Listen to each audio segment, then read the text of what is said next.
Good morning सबैजनालाई।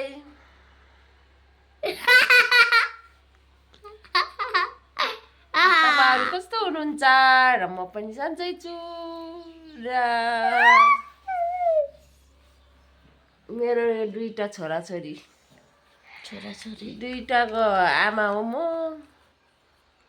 8-9 बजिसक्यो, यतिलाई पनि उठ्दैन यो छोरा। यो छोरा त 5 बजी उठ्छ है हो। यो छोरा त 10 बजी उठ्छ दिउँसोको। कसको यस्तो छोरा छ 10 बजी उठ्ने? कमेन्ट गर्नु होला। मेरो छोरा 10 बजी उठ्छ है। 5 बजी उठ्ने छोरा को छ? कमेन्ट गर्नु होला है। 5 बजी उठ्छ। ट्यु ट्यु ट्यु ट्यु